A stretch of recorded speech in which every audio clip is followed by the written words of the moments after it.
CMR లో వార్షికోత్సవ సంబరాలు, anniversary and festive big sale. అసలు తేజస్విని గారిని తీసుకోవాలనే ఆలోచన మొదలుకుని అసలు ఎలా జరిగిందండి యాడ్ అంతా? తేజస్విని గారిని తీసుకోవాలన్న ఆలోచన కానీ ఏవి నావి కావు. మొదట్లో నేను లేను, అసలు పిక్చర్లోనే నేను లేను.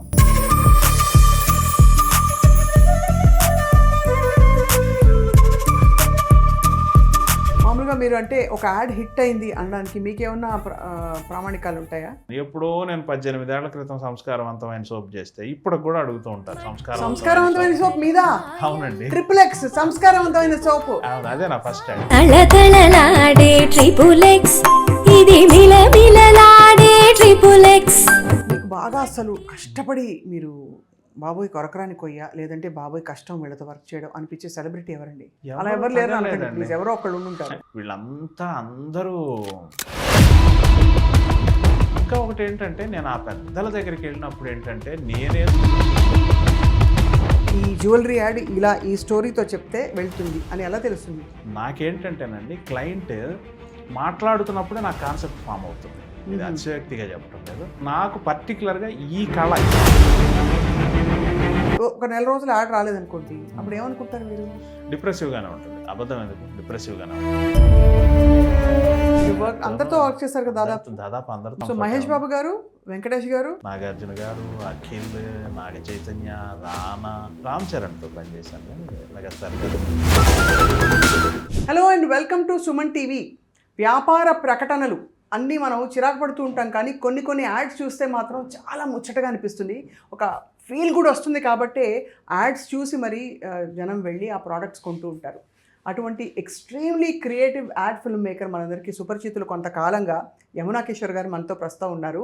ఈ మధ్య ఆయన మళ్ళీ వార్తల్లోకి ఎందుకు వచ్చారంటే రెండు విషయాలన్నమాట. ఒకటి, తేజస్విని గారు అంటే బాలకృష్ణ గారి కుమార్తెతో చేయించిన యాడ్ సూపర్ హిట్ అవ్వడమే కాకుండా, ఇంకోవైపు అల్లాడిపోతున్నాడమ్మా అనే ఒక షార్ట్ ఫిల్మ్ తీసి మనకి ఆహాలో రిలీజ్ అయిన విషయం కూడా అందరికీ తెలుసు. We have with us Yamuna Kishore గారు. Let's talk to him. నమస్కారం అండి, వెల్కమ్ టు సుమన్ టీవీ. నమస్కారం, చాలా సంతోషం మిమ్మల్ని కలవటం. మేము మీతో మాట్లాడుతూనే ఉంటాం, మన జోకులు అలా కొనసాగుతూ ఉంటాయి సైడ్. బట్ ముఖ్యంగా నాకు అంటే ప్రపంచానికి తెలియంది నాకు బహుశా తెలిసిందేమో మీ మిమిక్రీ గుణం, మీ హాస్య చతురత, ఇదంతా నాకు చాలా ఇష్టం. బహుశా ప్రపంచానికి కూడా తెలిసేవాళ్ళండి, కొద్ది మందికే తెలిసి ఉంటుంది. మీరు మా టాలెంట్ ఎప్పటికైనా వాడుకుంటారనే ఒక ఆశాభావం మరి నాన్నగారి టైం నుంచి. నేను ఒకసారి వాడుకున్నాను, మీరు నా యాడ్ లో ఒకసారి యాక్ట్ చేశారు. మీరు డబుల్ హార్స్ అంటే మంచివన్నీ ఒకసారి వస్తాయంటారు, అలాగే ఒకసారే వచ్చింది. లేదు, తర్వాత మళ్ళీ ఏదో నేను అడిగినప్పుడు మీ డేట్ లేకపోవడం సంథింగ్ అట్లా ఏదో జరిగింది. ఇంకొకసారి కూడా ఏదో ప్రయత్నించినట్టున్నాం. మిమ్మల్ని చూస్తే నాకు ఒక ఈర్ష్య కలుగుతుందండి. ఇంత కామ్గా కంపోజ్డ్గా మీరుండే క్రియేటివ్ ప్రపంచంలో ఎలా సాధ్యం అసలు యమునా కిషోర్ గారు? అది ఏమో తెలీదు, నాకు ఇలా ఉండటం మాత్రమే వచ్చు, ఇంకోలా ఉండటం రాదు. కాబట్టి ఇలాగే ఏమంటారు, బ్రతుకు చక్రాన్ని అలా నడుపుకుంటూ వెళ్ళిపోతున్నాను. మీ యాడ్స్ కూడా చాలా హై క్వాలిటీ అండ్ చాలా ప్రొఫెషనల్గా, చాలా ఆలోచనాయుతంగా ఉంటాయి. మీకు ఎలా తెలుస్తుంది అసలు ఒక కాన్సెప్ట్ ప్రజలకి రిజిస్టర్ అవుతుంది, ఈ జ్యువెలరీ యాడ్ ఇలా ఈ స్టోరీతో చెప్తే వెళ్తుంది అని ఎలా తెలుస్తుంది? ఒక్కొక్క కళకి ఒక్కొక్క స్పార్క్, ఒక్కొక్క స్కిల్ ఉంటుంది కదండి. అంటే ఇది అతిశయోక్తిగా చెప్పడం లేదు. ఇప్పుడు ఓ మ్యూజిక్ డైరెక్టర్ ఓ సింగర్కి పాట నేర్పుతున్నప్పుడు కొంతమంది సింగర్స్ క్విక్గా అట్లా నేర్చేసుకుంటారు. అవును, అరే ఆ ట్యూన్ భలే పట్టేసుకున్నారే వీళ్ళని. ఒక్కోసారి డైరెక్టర్ ఆర్టిస్ట్కి చెప్తున్నప్పుడు ఆ సీన్ని ఇంప్రవైజ్ చేసుకుని ఆ డైలాగులు ఇక్కడ విరుద్దాం అక్కడ విరుద్దాం ఇట్లా కొంతమంది ఇంప్రవైజ్ చేస్తారు కదా. నాకేంటంటేనండి, క్లయింట్ మాట్లాడుతున్నప్పుడే నాకు కాన్సెప్ట్ ఫామ్ అవుతుంది. ఇది అతిశయోక్తిగా చెప్పడం లేదు. నా అవసరం ఇదండి, నేను పలాని వాళ్ళని టార్గెట్ చేయాలండి, పలాని విషయాన్ని జనంలోకి తీసుకెళ్ళాలండి, ఈ విషయం కమ్యూనికేట్ అనుకుంటున్నానండి అని వాళ్ళు ఇలా చెప్తారు కదా. ఆ చెప్తున్నప్పుడే, ఆ క్లయింట్ చెప్తున్నప్పుడే, ఓహో ఈ విధమైన పాత్రలు అయితే బాగుంటుంది, ఈ సందర్భం అయితే బాగుంటుంది, ఇలా చెప్తే బాగుంటుంది అని ఒక సింగర్ మ్యూజిక్ డైరెక్టర్ చెప్పేప్పుడు ఎలా అయితే టక్కుని పట్టుకుంటారో, నాకు పర్టికులర్గా ఈ కళ, ఈ విద్య భగవంతుడు ఇచ్చిన వరం అనుకుంటున్నానండి. చాలా అంటే స్క్రిప్ట్ కాన్సెప్ట్ నుంచి ఎండ్ వరకు మీరే కదా మొత్తం. అవునండి, ఒక యాడ్ ఫిల్మ్ అంటే. అవునండి. What is your best ad film so far అండి? అలా చెప్పలేను, చాలా ఉన్నాయి. అలా ఈ మధ్య చేసిన సిద్ధార్థ ఫైన్ జ్యువెలర్స్, చాలా మంచి పేరు వచ్చింది, అది కూడా నాకు ఇష్టమైన యాడే. అలా ఏం లేదండి, నిజంగా మనస్ఫూర్తిగా ప్రాణం పెట్టే చేస్తాను ప్రతి యాడ్. ఎన్ని యాడ్స్ చేస్తారు యమునా కిషోర్ గారు పర్ మంత్? అలా ఏమైనా లెక్క ఉంటుందా లేదంటే సీజన్ని బట్టా? 3 యాడ్స్ 2 నుంచి 3 అంతేనండి. Per month. అంతే. ఇప్పటి వరకు ఒక 600 యాడ్స్ చేశాను 18 సంవత్సరాల్లో. అంటే దాదాపు మీరు రియల్ ఎస్టేట్ అన్ని రంగాలు అన్ని ఒకటని రంగాలు కదా. ఉప్పులు పప్పులు ఎఫ్ఎంసీజీ ప్రొడక్ట్లన్నీ, రియల్ ఎస్టేట్లు, హాస్పిటళ్ళు, అవి ఇవి. కాదేది కవితకు అనర్హం అన్నట్టుగా ఎవరికైనా అడ్వర్టైజ్మెంట్ కావాల్సిన వాళ్ళందరికీ నేను ఆపుతుండే. అవును, నేను ఎవరితోనో అన్నాను ఈ మధ్యకాలంలో, ఇది వాస్తవం కూడా. ఇప్పుడు వాళ్ళ రేపు దేవుడికి కూడా ఛానల్స్ ఉన్నాయి, దేవుడి పేరిట ఛానల్స్ ఉన్నాయి కదా. అవును. అంటే దేవుడు సర్వాంతర్యామి, అన్ని చోట్ల వెలసిన దేవుడికి కూడా మనకి ఛానల్ అవసరం. అలా యుగం అలా తయారైంది, కలియుగం పరాకాష్ఠ. యుగం అలా తయారైంది. యా. సో మొన్న తేజస్విని గారితో మీరు ఒక యాడ్ చేయించారు, సిద్ధార్థ ఫైన్ జ్యువెలర్స్. అది చాలా సూపర్ హిట్ అయింది. అది అసలు తేజస్విని గారిని తీసుకోవాలనే ఆలోచన మొదలుకుని అసలు ఎలా జరిగిందండి యాడ్ అంతా? తేజస్విని గారిని తీసుకోవాలన్న ఆలోచన కానీ ఏవి నావి కావు. మొదట్లో నేను లేను, అసలు పిక్చర్లోనే నేను లేను. ఆ యాడ్ త్రివిక్రమ్ శ్రీనివాస్ గారు డైరెక్ట్ చేయాల్సిన యాడ్. ఓకే. ఆ విధంగానే వాళ్ళు ఆ క్లయింట్ త్రివిక్రమ్ గారిని అప్రోచ్ అవ్వడం జరిగింది. త్రివిక్రమ్ శ్రీనివాస్ గారు బాగా బిజీగా ఉండటం చేత ఆయన తనకి ఆల్టర్నేటివ్గా నన్ను తీసుకోమని క్లయింట్కి సజెస్ట్ చేశారు. ఓహో. ఆ విధంగా ఒకరోజు అనుకోకుండా నేను ఏదో ఆఫీస్లో ఉన్నప్పుడు త్రివిక్రమ్ శ్రీనివాస్ గారి ఫోన్ రావటం, తర్వాత రోజు నేను వారిని వెళ్ళి కలవటం, కలిసే వరకు తెలియదు ఎవరికి యాడ్ చేస్తున్నాము ఏంటనేది. త్రివిక్రమ్ శ్రీనివాస్ గారు పలాని క్లయింట్కి పలాని విధంగా యాడ్ కావాలి, కాన్సెప్ట్ అని చెప్పారా మీరే? లేదు, కాన్సెప్ట్ లేదు. తేజస్విని గారు యాక్ట్ చేస్తున్నారని కూడా వారు చెప్పారు. సో ఏమి కావాలి క్లయింట్కి అనేది వారే వివరించారు. అండ్ కాన్సెప్ట్లో కొంతవరకు వారి పాత్ర ఉంది, అసలు లేదని కాదు, వారి పాత్ర ఉంది. అండ్ ఆ తర్వాత తేజస్విని గారి పాత్ర కూడా ఉంది. తర్వాత వారు చెప్పిన దాన్ని నేను గుదిగుచ్చి నేను ఒక కాన్సెప్ట్ తయారు చేసి ఇలా చేశాను అనమాట. తేజస్విని గారితో యాడ్ చేయించడం ఎలా అనిపించింది మీకంటే? ఆవిడ చాలా కష్టంగా ఉంటుందేమో అనుకున్నాను ముందు. ఎందుకంటే వారికి అసలు వారు ఈ నటన అనే ప్రక్రియకు దూరంగా ఉన్నవారు కదా, ఇంతవరకు స్క్రీన్ అపీరెన్స్ లేదు కదా, కష్టంగా ఉంటుందేమో అనుకున్నాను. కానీ తర్వాత నాకు అర్థమైంది ఏంటంటే చాలా ఈజీగా, హాయిగా, అద్భుతంగా, రెగ్యులర్ నటించే వారికన్నా కూడా ఎంతో ఈజీతో చక్కగా చేశారు. చాలా అంటే నిజంగానే బ్రాహ్మణి గారిని చూస్తే కూడా కొంచెం రిజర్వ్డ్గానే ఉంటారు ఆవిడ. అఫ్కోర్స్ మోక్షజ్ఞ కోసం అందరూ వెయిట్ చేస్తారు. తేజస్విని గారి యాడ్లోకి వచ్చారంటే ఆవిడ యాక్టింగ్కి రెడీ అవుతున్నట్టు అన్వయించుకోవచ్చా? అది ఏమో తెలియదండి నాకు. ఈ యాడ్ వరకే మీకు ఇంటరాక్షన్ ఇంతవరకే పరిమితం. ఐ వండర్ అంటే ఆవిడని ఆ యాడ్లో పెట్టడానికి కారణం ఏమై ఉంటుందని చెప్పి. అది ఆ సంస్థ అధినేత కృష్ణప్రసాద్ గారే చెప్పాలి. వారికి వచ్చిన ఆలోచన అది. కృష్ణప్రసాద్ గారే తేజస్విని గారితో యాడ్ చేయాలని నిర్ణయించారు. నిర్ణయించిన తర్వాత జరిగిన ప్రక్రియలో నేను ఒక దశలో నేను జాయిన్ అయ్యాను అంతే. సో అది ఆ క్రెడిట్ అదేమైనా ఉంటే కృష్ణప్రసాద్ గారికి ఇవ్వాలి. ఆయన దూరదృష్టి, ఆయన వ్యూహమే ఇది. మామూలుగా మీరు అంటే ఒక యాడ్ హిట్ అయింది అనడానికి మీకేమన్నా ప్రామాణికాలు ఉంటాయా? ప్రామాణికాలంటే ఏం లేదండి, 2-3 రకాలు. ఒకటి ఏంటంటే ఆ క్లయింట్ సంతోషంగా ఉండాలి, ఈ యాడ్ వల్ల నాకు బిజినెస్ జరుగుతోంది లేదా నా బ్రాండ్ నలుగురికి తెలిసింది అని వాళ్ళ సంతోషం మొదటి పారామీటర్ మాకు. రెండో పారామీటర్ ఏంటంటే సాధారణ జనం నుంచి వచ్చే రెస్పాన్స్. ఫేస్బుక్లో, ఇన్స్టాగ్రాముల్లో ఇటువంటివి పర్సనల్గా తెలిసినప్పుడు ఒక యాడ్ గురించి ఎక్కువగా మాట్లాడటం, అలా చేస్తూ ఉంటే అది ఆటోమేటిక్గా అది హిట్ అని అర్థం. ఇంకొకటి ఏంటంటే చాలా సంవత్సరాలు గడిచినా కూడా ఆ యాడ్ గురించి జనం మాట్లాడుకుంటూ ఉండటం, అది కూడా ఒక పారామీటర్. అంతగా జనంలోకి వెళ్ళిందని. ఎప్పుడో నేను 18 ఏళ్ల క్రితం సంస్కారవంతమైన సోప్ చేస్తే ఇప్పుడు కూడా అడుగుతూ ఉంటారు సంస్కారవంతమైన సోప్ మీద. అవునండి, XXX సంస్కారవంతమైన సోప్. అవును, అదే నా ఫస్ట్ యాడ్. My God. అలా కొన్ని యాడ్స్ గుర్తుపట్టడం, అది కూడా ఒక పారామీటర్. చాలా తప్పకుండా పారామీటర్ అండి. ఇప్పుడు నేను చెప్పలేదు XXX సంస్కారవంతమైన సోప్ ఒకటే చెప్పారు. XXX అని ఎలా తెలుసు మీకు? ఆ యాడ్ వచ్చినప్పుడు యమునకేశ్వర్ గారు మీకు ఆడుగా అనిపించిందా? ఏదో లైఫ్ బాయో, సిరిల్లో, ఇంకోటో సిరిల్లో అని పేరుంటే వేరు. XXX అని వచ్చినప్పుడు సంస్కారవంతమైన సోప్ అని పెట్టాలి ట్యాగ్ లైన్ అని చెప్పి. అది అప్రయత్నంగానే జరిగిందండి. దాన్ని కూడా పెద్ద ప్లాన్ చేసుకుని చేయలేదు. ఆ సంస్థ అధినేత వారు మాణిక్యవేల్ గారు కాన్సెప్ట్ అడిగినప్పుడు ఆ కాన్సెప్ట్ నేను చెప్పడం, అప్రయత్నంగానే అనేసాను సంస్కారవంతమైన సోప్ అని. వారు కూడా వెంటనే ఒప్పుకోవటం. అసలు ఏంటి మీ ఉద్దేశం సంస్కారవంతమైన సోప్ అంటే? ఆ కథ అలా ఉందండి. ఓ హోటల్‌లో ఓ ఇద్దరు కాఫీ తాగుతూ ఉంటారు. ఓ చిన్న పిల్లాడు వాళ్ళ పక్క నుంచి వెళ్తూ ఉంటాడు. ఓ పెద్దాయన చెయ్యి తగిలి ఆ కాఫీ ఒక పిల్లాడి చొక్కా మీద ఒలుకుతుంది. పెద్దాయన చాలా బాధపడిపోతాడు. "అయ్యో! చూడలేదు నాన్న" అని. ఇది నేను చెప్పిన కథ. అతను ఆ పిల్లాడు అంటాడు, "పర్లేదండి, చూడకుండా పొరపాటుగానే కదా పడింది" అని వెళ్తాడనమాట.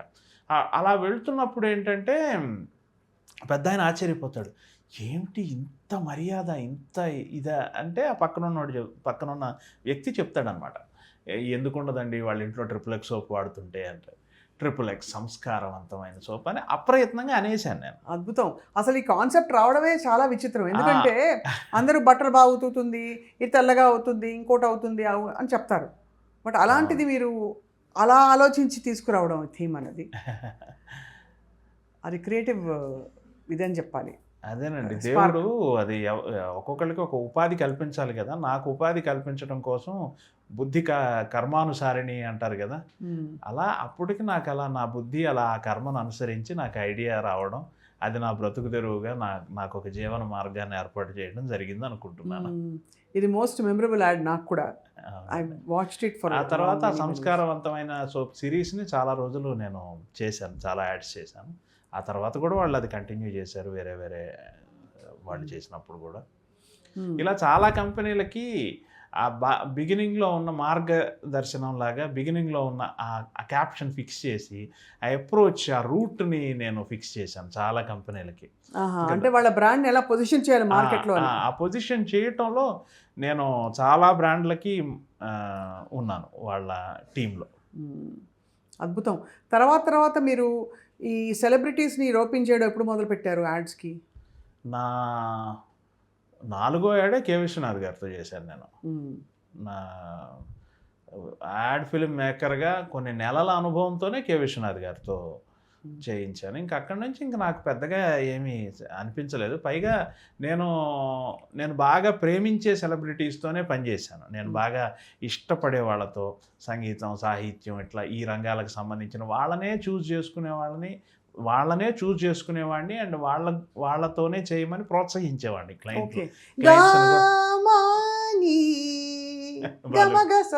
సంగీతం సాహిత్యం అనమాట. అవును. లేదు, మీరు స్వయంగా పాడేవారు కాబట్టి మీకు ఇంకా బాగా అర్థమవుతుంది. లేదు, అదే నేను మీరు సంగీతం సాహిత్యం వాళ్ళతో యాడ్ చేస్తానంటే నేను కూడా పాడతానని చెప్తున్నాను. అది బాగుంది చాలా. సో అయితే మీకు అంటే కళలు, సంస్కృతి, సంప్రదాయం ఇవన్నీ మీకు బాగా వంట పట్టేసి? నాకు బాగా ఇష్టం. శాస్త్రీయ సంగీతం అన్నా, సాహిత్యం అన్నా నాకు బాగా ఇష్టం.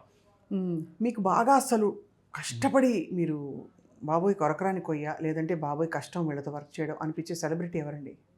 అలా ఎవరు లేరు అనుకోండి, ఎవరో ఒకళ్ళు ఉంటారు. ఎవరు తగలలేదండి నిజంగా. అదేంటో నాకు నా అదృష్టం ఏమో కానీ అందరూ నాకు సహకరించారు. ఇంకా ఒకటి ఏంటంటే నేను ఆ పెద్దల దగ్గరికి వెళ్ళినప్పుడు ఏంటంటే నేనేదో ఫిల్మ్ మేకర్ అనుకుని వెళ్ళను. వాళ్ళ నుంచి నేర్చుకునే అవకాశం నాకు వచ్చింది అనుకునే వెళ్తాను. లేకపోతే విశ్వనాథ్ గారు లాంటి వాళ్ళతో, మంగళంపల్లి బాలమురళీకృష్ణ గారు లాంటి వాళ్ళతో అప్పట్లో ఏదో ఒక రియల్ ఎస్టేట్ చేశాను. శ్రీదేవి గారు లాంటి వాళ్ళతో, మై గాడ్, అండ్ షావుకార్ జానక్ గారు లాంటి వాళ్ళతో నాకేంటోనండి, నాకు షావుకార్ జానక్ గారి నుంచి శ్రీలీల దాకా అందరితో వర్క్ చేసిన నాకు అందరితోనూ కంఫర్ట్గానే ఉంటుంది. ఎవ్వరు నన్ను ఇబ్బంది పెట్టిన వాళ్ళు లేరు, నేను ఇబ్బంది పెట్టినట్టుగా కూడా వాళ్ళు అనుకోలేదు. చాలా హాయిగా అలా జీవితం గడిచిపోయింది యాడ్ ఫిల్మ్ మేకర్గా. శ్రీదేవి గారు యాడ్కి సినిమాకి తేడా చూసారా? డైలాగ్ ఏంటి? యాడ్కి సినిమాకి ఏమీ లేదు. వారు ఎలా బయట ఉండేవారో అలాగే. ఎప్పుడైనా 3 యాడ్స్ ఏమో చేసినట్టున్నాను నేను. ఎప్పుడైనా హైదరాబాద్ నుంచి వెళ్ళినప్పుడు బోనీ కపూర్ గారి కోసం కరాచీ బిస్కెట్లు తీసుకెళ్లేవాళ్ళం. ఆయన చాలా ఇష్టంగా తీసుకుని చేసేవారు. అండ్ శ్రీదేవి గారు కూడా చాలా ఆప్యాయంగా మాట్లాడేవారు. సౌత్ నుంచి వచ్చిన వారంటే అటు రెగ్యులర్గా ఈ తమిళ తెలుగు మాట్లాడే జనం తక్కువ ఉంటారేమో, మన అనే ఫీలింగ్ లో చాలా ఆప్యాయంగా మాట్లాడేవారు, ప్రేమగా మాట్లాడేవారు. ఏం యాడ్స్ చేశారు యమునా కిషోర్ గారు? రియల్ ఎస్టేట్ అని అప్పట్లో 2014 ఆ ప్రాంతంలో చేశాను. చాలా అక్కడే షూట్ చేశాం, బాంబేలోనే. ఇప్పుడు ఇది ఒక ఇబ్బందికరమైన ప్రశ్న అయినా మీకు ఇష్టం ఉంటే చెప్పండి, లేకపోతే మనం స్కిప్ చేసేద్దాం, సభాముఖంగానే స్కిప్ చేసేద్దాం. వీళ్ళందరి రెమ్యూనరేషన్స్ మీరే మాట్లాడతారా, లేక వాళ్ళు డిమాండ్ చేస్తారా, మీరు కంపెనీకి తెలియపరుస్తారా, ఎలాగా? ఇది ఎందుకంటే పెద్ద పెద్ద నటులు చెప్తాను, దిగ్గజాలు కదండి వీళ్ళు. చెప్తానండి. ప్రతి పెద్ద సెలబ్రిటీకి అండి ఒక సెలబ్రిటీ ఏజెన్సీ అని ఒకటి ఉంటుంది.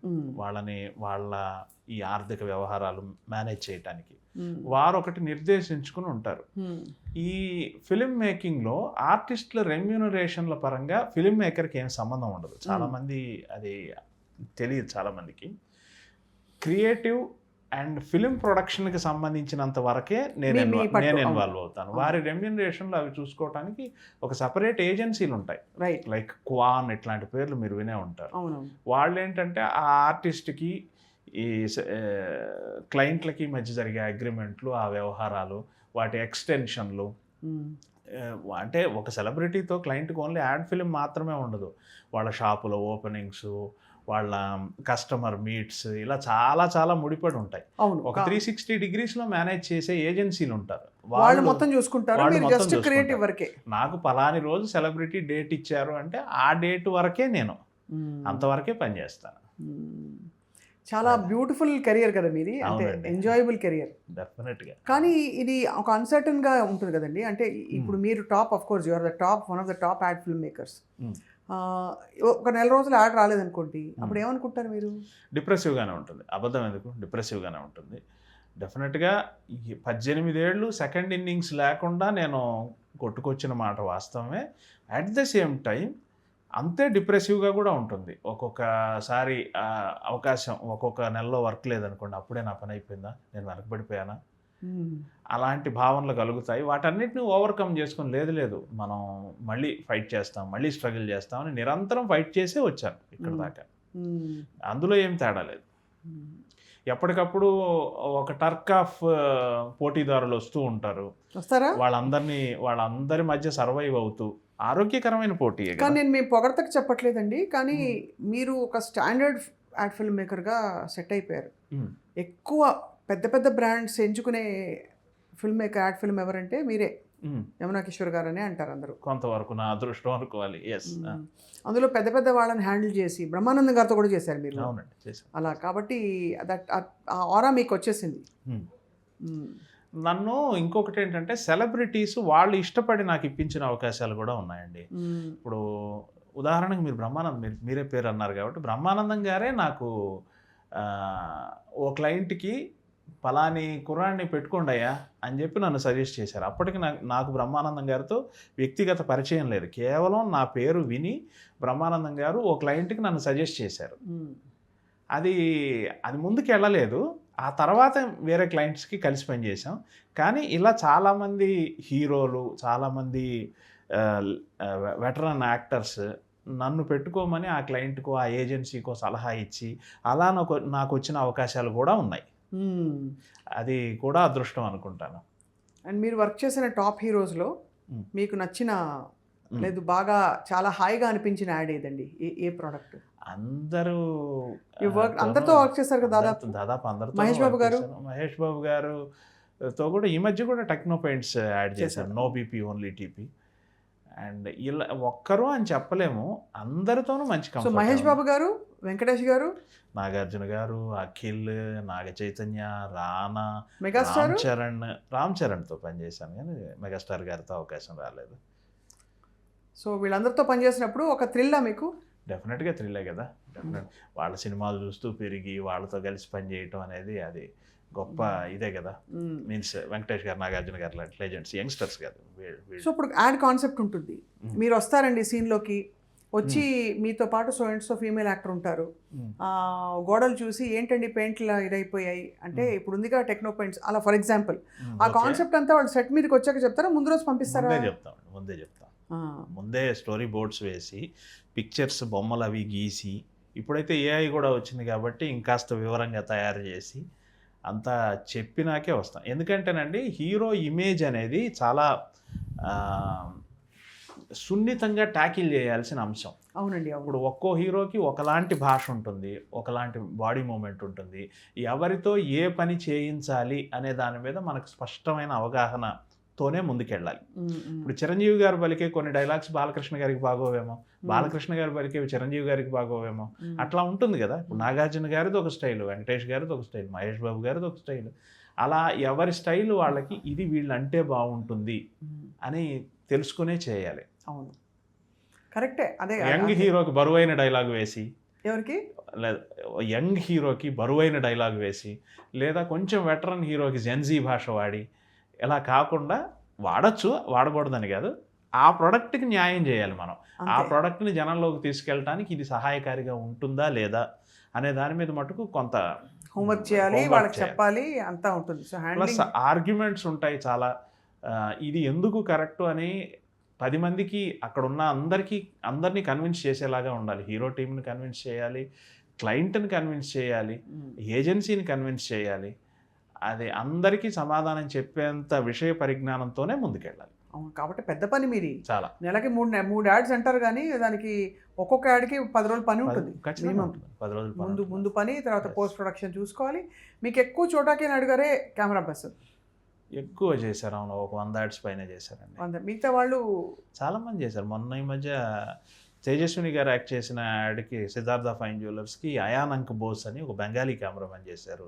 చాలా బాగా చేశారు. అందరితోనూ చేశానండి. రత్నవేల్ గారితోనూ చేశాను. రత్నవేల్ గారితో చాలా యాడ్స్ చేశాను. అండ్ గోపాల్ రెడ్డి గారితో కూడా చేశాను నేను.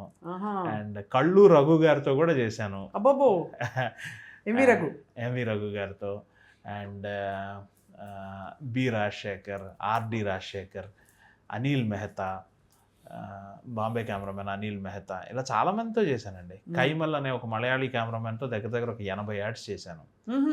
ఆయన ఈ మధ్య ఆయనకి ఏదో నేషనల్ అవార్డు లాంటిది కూడా ఏదో వచ్చింది మలయాళంలో. మీ యాడ్ ఫిల్మ్ మేకింగ్లో అవార్డ్స్ ఉండవా అండి? ఉండవు, అదే బాధ. ఉంటాయి. మీరు చేస్తున్న పని ఏ సినిమాకి తక్కువ కదండి. ఇదేనండి, నేను యాడ్ ఫిల్మ్ మేకింగ్ అవార్డ్స్ ఉంటాయి. ఎక్కడంటే యాడ్ సర్కిల్స్లో, యాడ్ క్లబ్స్లో, ఇట్లాంటి ఒక స్ట్రీమ్లో అవార్డ్స్ ఉంటాయి, కానీ మెయిన్ స్ట్రీమ్ అవార్డ్స్ లేవు. లైక్ ఇప్పుడు ఒక రాష్ట్ర ప్రభుత్వం ఇచ్చేదో, కేంద్ర ప్రభుత్వం ఇచ్చేదో ఇట్లాంటివి ఉంటాయి. ఉదాహరణకు నంది అవార్డ్స్ లాంటివి. నేను చాలాసార్లు ఇదే అడుగుతూ ఉంటాను. నంది అవార్డ్స్ ఇవన్నీ ఉత్తమ డాక్యుమెంటరీ, ఉత్తమ సినిమా విమర్శ, ఇలా ఏవేవో అదర్ దాన్ మెయిన్ పిక్చర్ కాకుండా ఇస్తున్నారు కదా. ప్రతి సంవత్సరం ఒక ఉత్తమ వ్యాపార ప్రకటన అని కూడా ఇవ్వండి, మా బోటి వాళ్ళకు కూడా ప్రోత్సాహకరంగా ఉంటుంది కదా అని చాలామంది చాలా సార్లు గళం ఎత్తాను, కానీ అది ఇంకా శృతిలో చేరలేదు. అంతే కదా. ఇప్పుడు ఇది కళలాడే XXX అది కూడా మీదేనా? అవునండి. చూసారా ఎంత బాగా గుర్తుందో. కాబట్టి మీకు ఇదే అవార్డు, మా ప్రేక్షకుల అవార్డు. నిజంగా అదే అవార్డు అండి. ఇప్పుడు ఎందుకు గుర్తుండాలని అన్ని సబ్బుల యాడ్స్ వస్తాయి, ఈ యాడ్ ఎందుకు గుర్తుంది చెప్పండి మనకి? అంతే, బికాజ్ ఇట్ హ్యాడ్ రికాల్. ఒకసారి ఓ జర్నలిస్ట్ అనురాధ పౌడ్వాల్ గారిని అడిగారు. సింగర్ అనురాధ పౌడ్వాల్ ఉన్నారు కదా, వారిని అడిగారు అభి తక్ కిత్నే గానే గాయే హై అని. దానికి ఆవిడ ఆన్సర్ ఏంటంటే, ఆప్కో జిత్నా యాద్ హై, आपको जितना याद है उतना ही मैंने गाया है. అంటే మీకు ఎన్ని గుర్తుంటే నేను అన్నే పాడాను. అంతే కదా. అట్లాగే మీకు ఏ యాడ్ గుర్తుంటే నేను అవే చేసినట్లు లెక్క. అంతే. జనం హృదయాలను గెలుచుకొని ఏవైతే మనోఫలకం మీద అలా ఉండిపోతాయో అవి మాత్రమే చేసినట్టు. కానీ నాకు బాధ వేస్తుంది ఏంటంటే, యమునా కిషోర్ గారు, ఇంత టాలెంట్ మీకు, ఇంత రిసోర్స్ఫుల్ ఇది ఉంది, ఒక పేషెన్స్ ఉంది, ప్లానింగ్ తెలుసు, ఇండస్ట్రీ తెలుసు, మీరు ఎందుకు మెయిన్ స్ట్రీమ్ సినిమా డైరెక్షన్ చేయలేదు? మెయిన్ స్ట్రీమ్ సినిమా డైరెక్ట్ చేయకూడదని కాదు, 2-3 సార్లు కాయినయ్యాయి, చేసే అవకాశం కూడా వచ్చింది. కానీ అండి, అప్పుడు నాకున్న పరిస్థితులు, రకరకాల కారణాల వల్ల నేను ముందుకెళ్ళలేకపోయాను. ఈ మధ్యనే ఒక చిన్న బ్రాండ్ ఫిల్మ్ లాంటిది చేశాను, ఒక 1/2 అవర్ ఫిల్మ్. దానికి మంచి ఆదరణే వచ్చింది. అదే అల్లాడిపోతున్నాడమ్మ. మన సమీరా భరద్వాజ్, అప్పుడు చరణ్ లక్కరాజు, ఇట్లాంటి 3-4 చేశారు, అందులో యాక్ట్ చేశారు. దానికి మంచి ఆదరణే వచ్చింది. ఆహాలో దగ్గర ఒక 10 లక్షల మంది చూశారట. ఓటీటీలో 10 లక్షల మంది చూశారు. అంటే మంచి వ్యూవర్షిప్ అని. సో ఇప్పుడు ఒక రకంగా చిన్నగా స్టార్ట్ చేశాను, చిన్నగా అటువైపు కూడా వచ్చేస్తాను. టిపికలీ ప్రతి వాళ్ళకి ఒక ఆత్మ ఉంటుంది. ఇప్పుడు నేను పాట పాడాను అనుకోండి, నేను ఎన్ని రకాల పాటలు పాడినా నాకేంటంటే కొంచెం బేస్ వాయిస్లో గమకాలు ఉండే పాటలు అంటే ఇష్టం. అలా యమునా కిషోర్ గారి ఆత్మ ఏంటి యాడ్స్లో? ఫ్యామిలీయా, సెంటిమెంటా, లేక ఏంటి కూల్ కోషంటా? వాట్ ఈస్, మీరు దేనికోసం ఎక్కువ కృషి చేస్తారు? ఫ్యామిలీ, ఎమోషన్స్ విత్ నేటివిటీ, ఇదే నా ఆత్మ. నేను ఏ పని చేసినా ఇంతే. ఈ పరిధి దాటి నేను రావాలని అనుకోవటం కూడా లేదు. ఇంకో 100 సంవత్సరాల తర్వాత అయినా ఈ ఫ్యామిలీ ఎమోషన్స్ అనే దానికి ఎప్పుడు ఎవర్ గ్రీన్ అనేది నేను నమ్ముతాను. మనస వాచా కర్మణ. దాన్ని నేటివైజ్ చేసి ఎలా చెప్పాలి అన్నది నా ల్యాడ్స్లో మీకు అంతా ఒక రాజమండ్రిలో ఉండే జీవితం, గుంటూరులో ఉండే జీవితం, ఇలాంటి ఒక సర్వసాధారణంగా ఉండే తెలుగైట్ లైఫ్ మాత్రమే చూపిస్తాను. నాకు అదే ఇష్టం. నేనేదో నా యాడ్స్ కూడా అదే కదా. అవును, అంతే కదా. మనం చేసే పని అంతా అంతే. మనం ఏంటో మన పనిలో అదే బయటపడుతుంది. అంతేనండి. నా యాడ్స్లో చూపించే స్టోరీస్ అన్నీ మా ఇంట్లో జరిగే స్టోరీస్ లాంటివి, మా ఆవిడకి నాకు జరిగే సంభాషణలు లాంటివి, మా పిల్లలతో నేను మాట్లాడే లాంటివి. అంత న్యాచురల్గా, అంత సర్వసాధారణంగా ఉండాలి అనుకుంటాను. ఇంకా అదే దానికే జనాదరణ ఉంది కాబట్టే నేను ఇన్ని రోజులుగా పోషింపబడుతున్నాను కదా. అవునవును, ప్రేక్షకులతో. ఖచ్చితంగా అంటే పోషింపబడుతున్నారు లేదో మీకే తెలియాలి. ఎందుకంటే ఇది చాలా ఖర్చుతో కూడిన విషయం. అండ్ మీరు ఎక్కడ కాంప్రమైజ్ కారు క్వాలిటీ. కాబట్టి ఐ డోంట్ నో మీకు దాని లావాదేవీల్లో మీకు వచ్చేది తృప్త, జాబ్ సాటిస్ఫాక్షన్, జేబు సాటిస్ఫాక్షన్ తెలియదు. కానీ బహుశా రెండు అండి, అబద్ధం ఎందుకు, రెండు. నేను జేబు సాటిస్ఫాక్షన్, జాబ్ సాటిస్ఫాక్షన్ రెండు అనుభవించాను. రెండు నాకు ఇష్టమైన వ్యక్తులతో గడపగలిగాను. పెద్ద వాళ్ళతో, సీతారాం శాస్త్రి గారు లాంటి వాళ్ళు. ఆయనతో చేసింది ఏమిటండి యాడ్? ఇది కదా మన రియల్ ఎస్టేట్ అండి, శుభగృహ అని ఓ రియల్ ఎస్టేట్. వారితో వారాల తరబడి ప్రయాణం కొనసాగించాను. బద్రీనాథ్, రిషికేశ్ లాంటి ప్లేసెస్లో, పవిత్ర స్థలాల్లో అటువంటి మహానుభావులతో వారాల తరబడి ఉండటం ఇదంతా గొప్ప విషయమే కదా. అవును, నా దృష్టిలో అదే వెలకట్టలేని ఒక ఆనందం, అదే వెలకట్టలేని సంపద. మీకు నాకు యమునా కిషోర్ గారు ఒక కామన్ టాపిక్ ఉన్నారు అని చెప్పాను. ఉంది అని చెప్పట్లేదు. ఏమిటో ఆయన కామన్ టాపిక్ మీకు తెలుసు. సింధమ్మ గారు. సో సింధమ్మ గారితో మీ జర్నీ. సింధమ్మ గారు నాకు తెలిసి మనుషుల్లో అద్భుతాలు మన హేతువాదం అని, నమ్మకం, అపనమ్మకం, ఈ సోదీలని నడుస్తూ ఉంటుంది సోది. బట్ సింధమ్మని చూశాక నాకు అర్థమైంది మానవ మాతృలకి, అంటే మానవ జన్మ ఎత్తిన వాళ్ళకి కూడా ఎలాంటి అతీతమైన ఒక దృక్కోణం, ఒక పవర్ ఉంటుందని చెప్పి. మీ ఎక్స్పీరియన్స్ ఏంటండి సింధమ్మతోటి? సింధమ్మ గారు నేను వారిని నడుస్తున్న దైవం అనే చెప్తానండి. నడమాడుం దైవం అంటారు చంద్రశేఖరేంద్ర సరస్వతి స్వామి వారిని. నేను అదే తెలుగులో చెప్తున్నాను. సింధమ్మ గారు కూడా నడమాడుం దైవమే నా లైఫ్కి సంబంధించినంత వరకు. నాకు కూడా వారు కరెక్ట్ చేసే పద్ధతి, మనల్ని ఎటువంటి పక్కదారి పట్టకుండా కరెక్ట్గా మన వేలో మనం వెళ్ళేలాగా నడిపించడంలో అమ్మను మించి ఎవరు లేరు. నేను వారి మీద పాట కూడా రాశాను, మీరు కూడా ఒకసారి పాడారు. అవును, ఒకసారి మీరు పాడరా మళ్ళీ. అంటే ఇది సందర్భం ఎందుకంటే అంటారు కదా, ఇద్దరు కామన్గా చాలా విషయాలు మాట్లాడుకుంటున్నప్పుడు ఇది అనివార్యమైన ఒక అద్భుతం, మనకి మనసులోంచి చూప్పొంగే ఒక ఎమోషన్. నాకు ఇష్టమైన చలనాట రాగంలో నేనే ట్యూన్ చేసి నేనే రాశాను ఈ పాట మొత్తం గుర్తులేదు కానీ 2-3 లైన్లు మాత్రం పాడతాను. జన్మనిచ్చింది ఓ అమ్మ, దారి చూపింది సింధమ్మ, సిద్ధశాస్త్రాన వెలుగమ్మ, నీ పెద్ద మనసుకే ప్రణమమ్మ. కష్టమన్నదే లేదమ్మ, సంక్లిష్టతన్నదే రాదమ్మ, స్పష్టమైన నీ బాటమ్మ, విస్పష్టమైన నీ మాటమ్మ. ఇది పల్లవి. చరణాలు కూడా ఉన్నాయి, ఇలాగే చలనాట రాగంలో వెళ్తాయి. అద్భుతం అసలు. అదే అమ్మకు ఒక చిన్న ట్రీట్ నా తరపున నేను ఇస్తున్న ఒక చిన్న. మీకు ఒక విశేషం చెప్పనండి, నేను కూడా ఒక 3 లైన్లు ఆవిడ మీద ఇలాగే, అంటే నేను చాలా మూవ్ అయిపోయి ఇంకా మాటల్లో చెప్పలేము, ఇంకా చాలట్లేదు అన్నప్పుడు ఇది పాడి పంపించాను అనమాట ఆవిడకి. అఫ్కోర్స్ మీ ఎమోషన్ ముందు దిస్ ఇస్ నథింగ్. అయ్యో, ఎవరి ఎమోషన్ వారిదే కదా. మీ లైఫ్ మీ కనెక్షన్, నా లైఫ్ నా కనెక్షన్, అంతే కదా. ఎందుకంటే మీరు అన్నట్టు ఆవిడ, నేను సత్యసాయి భక్తుడిని, స్వామికి నేను చాలా డివోటీని. స్వామికి సింధమ్మ గారు కూడా అనుంగు శిష్యురాలు. సో నాకేమనిపిస్తుందంటే, నేను స్వామిని ఫిజికల్గా ఎక్కువ అనుసంధానం కాలేకపోయాను కాబట్టి సింధమ్మ గారు నా కోసం పంపారు అనుకుంటాను. మీరు అంటే సింధమ్మ స్వామిని ఎలా స్మరించుకుంటారు? ఆయన నడయాడే దైవం అని అనుకుంటారా? ఎలా అంటారు? అంతే అనుకుంటారు కదా. చాలా బ్యూటిఫుల్. ఈ స్పిరిచువల్ ఇంక్లినేషన్ ఉండడం వల్ల జర్నీ ఇంకా బ్యూటిఫుల్గా ఉంటుంటుంది కదా. చాలా అండి. యమునా కిషోర్, స్పిరిచువాలిటీ లేనిదే ఈ జీవితంలో ప్రతి పార్శ్వం అసంపూర్ణమే. స్పిరిచువల్గా ఉన్నవారికి ఆ పరిపూర్ణత దొరుకుతుంది అని నమ్ముతాను నేను. సో ఇప్పుడు మరి ఈ టర్నింగ్ పాయింట్స్లో ఎప్పుడు సింధమ్మని మీరు అడగలేదా, నాకు అమ్మ ఇలా అనుకుంటున్నాను ఏమంటారని మీ ఫిల్మ్ డైరెక్షన్ గురించి? నేనేమనుకుంటానంటేనండి, నాకు లైఫ్కి సంబంధించి ఒక ఫిలాసఫీ ఏంటంటే, మనకు చాలా కోరికలు ఉంటాయి. అవును, ప్రతి మనిషికి ఉండేదే. నాకు అలాగే చాలా కోరికలు ఉన్నాయి. కానీ నేను దేవుడి దగ్గర ఏం కోరుకుంటానంటే, నాకు ఏ అర్హత ఉంటే అది ఇవ్వు స్వామి. ఇప్పుడు నాకు కాళ్ళు సరిగ్గా అందని రోజుల్లోనే మా నాన్న నాకు సైకిల్ కొనిపి అని చెప్పాను. ఆయన కొనివ్వలేదు నాకు. ఎందుకు? నేను కాళ్ళు నాకు అందం, నేను పడిపోతానని. దేవుడికి కూడా తెలుసు నాకు ఎప్పుడు ఏమి ఇవ్వాలో కరెక్ట్గా అది ఇస్తారు. ఈ జీవిత చరమాంకం వరకు నాది ఇదే ఫిలాసఫీ. నాకు ఏది ఇస్తే అదే సంతోషం. నాకు అదే అర్హత అనుకుని ఇచ్చాను. నేను అంతకంటే భారం మొయ్యలేను అనుకుని నాకు ఇవ్వలేదు. అంతే కదా, అంటే ఆల్మోస్ట్ మీరు యాక్సెప్టెన్స్, ఏది ఇస్తే మనకు ఏది వచ్చినా కూడా అంతే. అలా అని కోరికలు లేవని కాదు, 100 కోరికలు దేవుడికి రోజు చెప్తూ ఉంటాం. స్వామి నాకు అది కావాలి, స్వామి నాకు ఇది కావాలి అని కోరుకుంటూనే ఉంటాం. కోరుకునే హక్కు కూడా మనకుంది. అమ్మను కోరుకోమా, నాన్నను కోరుకోమా, అలా కోరుకుంటాం. అందులో ఆయన మనకి ఏది అవసరమో అది ఇస్తారు. నేను ఇప్పుడు యాక్సెప్ట్ చేయాలి. ఇది సింధమ్మ గురించి మీరు అన్నారు కదా,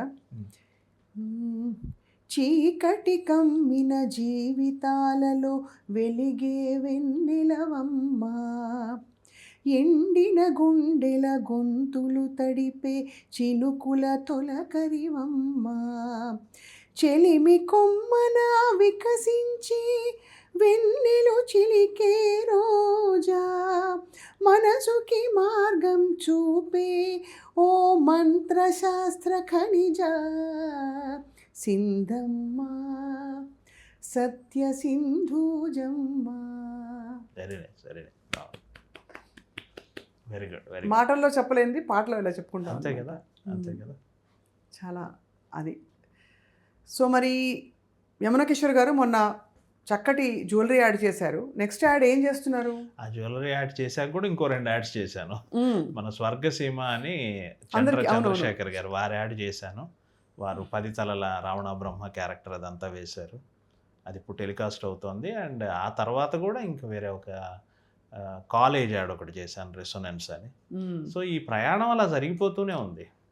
కాకపోతే ఎప్పుడో కొన్ని యాడ్స్ ఏంటంటే ఎక్కువ వైరల్ అవ్వటం వల్ల మళ్ళీ ఒకసారి మన వైపు అందరూ ఫోకస్ చేస్తారు. మా సినిమా భాషలో ఫోకస్ చేస్తారు, లైట్ పడి ఫోకస్ అవుతుంది కదా, అలా అప్పుడప్పుడు ఒకసారి మళ్ళీ మీడియా దృష్టి కూడా నా మీద పడుతుంది. అలా ఇప్పుడు మీరు మీ క్యారెక్టర్స్కి యాడ్స్కి మోడల్స్ వాళ్ళు సిద్ధంగా ఉంటే వాళ్ళకి ఇచ్చే సలహా ఏమిటి? వాళ్ళు ఎలా అప్రోచ్ అవ్వాలి మిమ్మల్ని అవకాశం కోసం? కానీ లేదా మీరే వెతుకుతారా? మీరు చాలా స్పెసిఫిక్గా ఉంటారా ఈ యాడ్కి వీళ్ళు ఇలాంటి వాళ్ళే కావాలని? అలా కొన్నిసార్లు అలాను, కొన్నిసార్లు కొత్త వాళ్ళు ఎవరైనా నన్ను అప్రోచ్ అయినప్పుడు కూడా వారితో కూడా చేశాను. అలా ఏం లేదు. సరదాగా ఏదో ఏ బ్యాంకుకో వెళ్ళినప్పుడు అక్కడ ఎవరో కనపడితే మీకు ఆసక్తి ఉందా అండి పలానా క్యారెక్టర్ అనుకుంటున్నాం మీరు ఏం చూస్తారు వాళ్ళు అప్పుడు? అది చెప్పలేమండి. ఎవరిలో ఏది మెరుపు అనేది చెప్పలేము. కొంతమంది నవ్వు బాగుంటుంది, కొంతమంది మాట్లాడితే బాగుంటుంది, కొంతమంది ఏదో ఇది ఇది అని సైన్స్ చెప్పనే లేము. సాయి కుమార్ గారు ఒకసారి ఏదో వ్యక్తిగత సంభాషణలో చెప్పారు, హీరోల గురించి చెప్తా, భయ్యా ఎవడిలో ఏముంటుందో మనం ఏమి చెప్పలేం భయ్యా. ఒకడు నవ్వుతో కొట్టేస్తాడు, ఒకడు ఫైట్లు, ఒకడు డ్యాన్సు, ఏదో ఒక గుణం ఉంటుందంట. అది సామర్లకోటలో ఓ చిన్న థియేటర్లో ఆఖరి వరుసలో కూర్చున్న వాడిని సైతం అది మెస్మరైజ్ చేస్తుందట. అంటే ఆ సామర్లకోట అంటే ఇన్ ద సెన్స్ ఒక చిన్న టౌన్లో చిన్న థియేటర్లో వెనక వరుసలో ఉన్నవాడు కూడా దాని పట్ల అట్రాక్ట్ అవుతాడు. అది ఎవడిలో ఏముంటుంది అనేది మనం చెప్పలేమంటారు.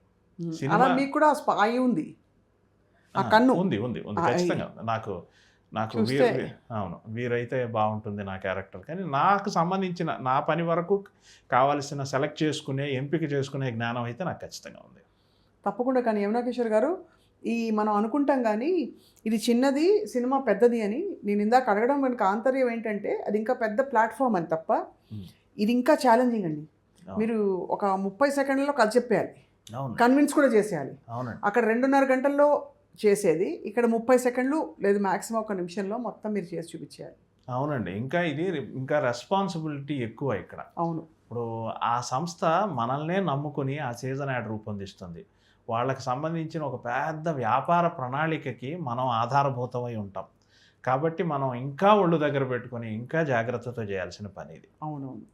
ఒక యాడ్ చేయాలంటే మినిమం ఎంత అవుతుందండి? అది చెప్పలేము.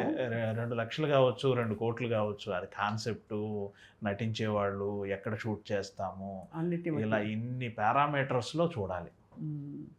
సో అలా అయితే మరి మీరు మీ ప్రయాణం చాలామంది వ్యాపారవేత్తలతో, అటు ప్రేక్షకులతో, ఇటు మంచి మంచి స్టార్స్, పెద్ద పెద్ద వాళ్ళతో బ్యూటిఫుల్గా కొనసాగుతోంది. బహుముఖీనంగానే జరిగింది. బహుముఖీనంగా. మీరు ఇంకో పాట పాడతారా మా కోసం? మీరు పాటలు చాలా బాగా పాడతారు, అందరికీ తెలుసు. మీకు సంగీతం అంటే చెవి కోసుకుంటారు. అవును, అందులో ఏం అబద్ధం లేదు. ఎలాగో నాటరాగంలోకే మూడ్లోకి వచ్చాం కదా ఇందాక సింధమ్మ గారి పాట. సో నాటరాగంలోనే తమిళ్ పాడొచ్చా? పర్లేదా? హ్యాపీగా తెలుగే పాడాలా? సంగీతానికి భాష లేదు. సూపర్. ఇసైదాన్ ఆహా, అది நம் இருவரின் சுரமும் நமதாகும். అదే అది బాలమురళీకృష్ణ గారే స్వయంగా రాశారట. ఈ 3 లైన్లా నన్ను అడిగారు ఆయన, ఇసైందాల్ నమ్ ఇరువరిన్ సురముం నమదాగుం అని రాశారు కదా. ఇసైందాల్ అంటే నువ్వేమనుకుంటున్నావు అన్నారు ఆయన. అంటే ఇసైందాల్ అంటే సంగీతీకరించబడి, దానికి 40 అర్థాలు ఉన్నాయి తెలుసా తమిళ భాషలో అన్నారు. ఇసైందాల్ అంటే కలిసి కలవటం, సంగీతీకరించటం, ఇలా ఇన్ని అర్థాలు ఉన్నాయి దానికి అన్నారు. మహానుభావులు కదా. ఎంత అసలు ఆయన గంధర్వుడు. అవును, గంధర్వుడు. ఈ భూమి మీదకి వచ్చిన గంధర్వుడే ఖచ్చితంగా. అవును, నేను ఇప్పుడు పాత ఫోటోలు అవి చూసుకొని ఇటువంటి వాళ్ళతో నేను పనిచేశానా అని నాకు చాలా అద్భుతంగా అన్ని అనిపిస్తుంది. తీసి పెట్టారా ఫోటోలు? ఉన్నాయి. సూపర్. పాడతాను. చలనాటరాగం. பனிவிழும் மலர்வனம் உன் பார்வை ஒருவரம், பனிவிழும் மலர்வனம் உன் பார்வை ஒருவரம், இனிவரும் முனிவரும் தடுமாறும் கனிமரம், ஹே இனிவரும் முனிவரும் தடுமாறும் கனிமரம், பனிவிழும் மலர்வனம் உன் பார்வை ఒరువరం. సూపర్. చలనాటరాగమే బాలుగారి పాట కదా? బాలుగారి పాట. రాజా సార్ ఇది. రాజా సార్ అదే తెలిసిపోతుంది, ఆ స్టాంప్ తెలిసిపోతుంది. యమునా కిషోర్ గారు, ఇది మరీ అప్రస్తుతం కాకపోతే ఈ పెద్ద పెద్ద కపుల్స్ ఎండోర్స్మెంట్స్ ఇస్తారు కదండి, వాళ్ళకి ఎంత ఇస్తారు డబ్బులు మామూలుగా? కోట్ల కపుల్స్ అంటే మనకి రణ్వీర్ అండ్ దీపిక.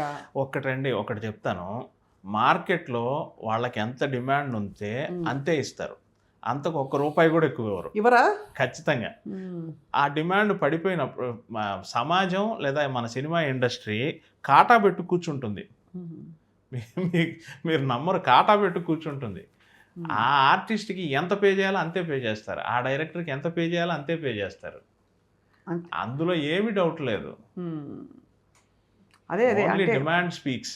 ఎందుకంటే ఎండోర్స్మెంట్స్తో చాలా డబ్బులు చేసుకుంటున్నారు పెద్ద పెద్ద స్టార్స్ అని మనం వింటూ ఉంటాం కదా. అందుకని అదేనండి, వాళ్ళకి డిమాండ్ ఉన్నప్పుడే వర్కౌట్ అవుతుందండి. వాళ్ళకి డిమాండ్ లేనప్పుడు వాళ్ళని పట్టించుకునే వాళ్ళు ఉండరు కదా. అంతే. కాబట్టి ఇందులో పెద్దగా మనం ఏమీ తప్పుపట్టాల్సింది కూడా ఏమీ లేదు. ఏ రంగంలో అయినా డిమాండ్ ఉన్నప్పుడే ₹1 సంపాదించుకుని పక్కకి వెళ్ళాలి అనేది అక్కడ కూడా వర్తిస్తుంది. ఇప్పుడు మన రంగాల్లో కూడా అంతే కదా. అంతే కదా. ఏ రోజుకి ఆ రోజు స్ట్రగులే కదండి. అంతే అంతే అంతే. చాలా బ్యూటిఫుల్ జర్నీ మీది. And at the same time మీ కాళ్ళ 2 భూమి మీదే ఉండడం అన్నది మాకు చాలా అంటే ఇన్స్పైరింగ్ ఫ్రాంక్లీ. బికాజ్ మీ స్టేజ్కి ఇన్ని యాడ్ ఫిల్మ్స్ చేసిన వాళ్ళైతే యో అని చెప్పి, అంటే మరి ఇంకా ఎక్కడికో ఉండేసి ఒక థిక్ ఎక్స్ప్రెషన్ పెట్టుకుని, ఒక థింకింగ్ బ్రెయిన్ లాగా నల్ల కళ్ళ జోడు పిచ్చి టోపీ పెట్టుకుని ఉండుండవలసింది. మీరు చక్కగా బుద్ధిమంతుడిలాగా ఒక ప్రొఫెషనల్గా అలాగే ఉన్నారు. అలా ఉండేవాళ్ళు తప్పని కాదండి మా అభిమతం. జస్ట్ మీరు ఇంకా గ్రౌండెడ్గా సింపుల్గా ఉన్నారు, మాకు సంతోషం వేస్తుంది. ఇలా ఉండటం మాత్రమే వచ్చు నాకు. ఇది ఒక్కటే నాకు తెలిసిన జీవన శైలి. ఇంకోలా నేను ఉండాలనుకున్నా ఉండలేను. కాబట్టి నాకు నేను హ్యాపీగా ఉన్నాను, నాకు నేను ఆనందంగా ఉన్నాను. ఇంకో జింగిల్ ఒకటి చెప్పండి, గుర్చేయండి మన యాడ్. నేను పాడుకుంటూ ఇంటికి వెళ్తాను ఇవాళ. మన యాడ్స్లోదా? మీరు ఇందాక పాడారా? మీరే పాడారు. తళతళలాడే XXX, ఇది మిలమిలలాడే XXX, మట్టి మరకలు మాయం, హబ్బ మురికి పోవడం ఖాయం, ఇల్లాలికి చేదోడుగా ఉండి బట్టలు పరిశుభ్రంగా చేయును. నేనే ట్యూన్ చేశాను. నిత్యశ్రీ మహాదేవన్ గారు పాడారు ఆ రోజుల్లో. అవునవును, నిత్యశ్రీ గారు పాడారు. నిత్యశ్రీ గారు పాడారు. మంచి డాన్స్ కూడా పెట్టారు కదా. దాని కొరియోగ్రఫీ కూడా నేనే. ఓహో బడ్జెట్ లేక.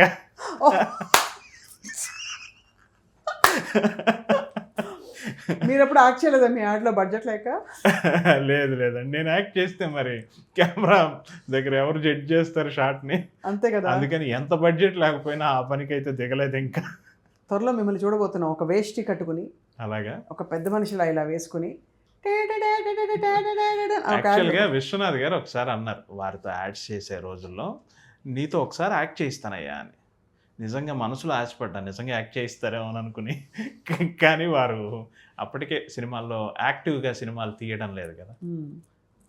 అలా అప్పుడప్పుడు కనీసం ఆ అనుభూతి నాకు ఆనందంగా అనిపిస్తుంది. ఆహా, విశ్వనాథ్ గారు నన్ను ఒకసారి అన్నారు నీతో యాక్ట్ చేయిస్తానని, అంటే మనలో కూడా ఏదో ఉండుంటుంది, అదో తృప్తి అనమాట. అవును, తప్పకుండానండి. అవే కదా మనకి మెమరీ. నాకు కూడా బాలు గారితో, విశ్వనాథ్ గారితో, మీరందరూ అంటే మనందరం ఉన్న సందర్భాలు చాలా ఉన్నాయి. బట్ మీరు ఏం కోరుకుంటారు కిషోర్ గారు లైఫ్లో అసలు ఫైనలీ? ఇందాకే చెప్పాను కదండి, నాకు ఏది వచ్చినా సంతోషమే. అది ఓకే, అది ఒక ఫిలాసాఫికల్ యాటిట్యూడ్. బట్ మనకి కోరుకునే హక్కు ఉంది కదా. జీవితంలో చివరి రోజు వరకు పోరాడుతూనే ఉండాలని కోరుకుంటానండి. పోరాటం నేను ఎంత సాధిస్తాను అనేది దేవుడి చిత్తం, కానీ ఈ పోరాట స్ఫూర్తిని నాకు చివరి వరకు వదలకుండా ఆఖరి రోజు కూడా నేను పనిచేసేలాగే ఉండాలి. నేను నా వృత్తిలో నా పోటీదారులతో నేను పోటీ పడుతూనే ఉండాలి. ఆఖరి రోజు వరకు ఈ ఉత్సాహం తగ్గకూడదు అని అనుకుంటానండి. అదే నా కోరిక. అది ఖచ్చితంగా ఉంటుంది మీకు. అలాగే వాటితో పాటు మా అందరి ఆదరణ, మా అందరి మీ యాడ్స్కి, మీరు చేసే వర్క్కి, మీ పట్ల కూడా మా అభిమానం అలాగే కొనసాగుతుంది. థ్యాంక్ యూ, చాలా సంతోషం. ఎప్పుడు చాలా ఇంటర్వ్యూల్లో కూర్చున్నా కానీ మీ ముందు కూర్చోవటం ఎందుకు ఎక్కువ ఓపెన్ అయ్యానేమో అనిపిస్తుంది, కాస్త ఎక్కువ మాట్లాడానేమో. బాగా చాలా చక్కగా మీతో ఉండే కంఫర్ట్ వల్ల అలా. లాస్ట్ టైం ఒక ఇంటర్వ్యూ ఎక్కడో చేసాం మనం, అది సీతారామ శాస్త్రి గారి ఆ స్మరణ తాలూకు చేస్తున్న ఇంటర్వ్యూస్లో ఒక సిరీస్లో నేను వారి గురించి మాట్లాడాను. అవును, ఆ సందర్భంగా మిమ్మల్ని కలిసే ఇవాళ మాత్రం స్మారక ఇంటర్వ్యూస్ చేశారు, ఒక సిరీస్ చేశారు మీరు. కరెక్ట్, అవును. అదే ఇవాళ మాత్రం అన్ని స్మారకాలు వచ్చేసాయి కాబట్టి అన్ని స్మరణలు వచ్చాయి. మహానుభావులు, ఎందరో మహానుభావులు, అందరికీ వందనాలు, మీకు వందనాలు. Thank you so much. Thank you madam.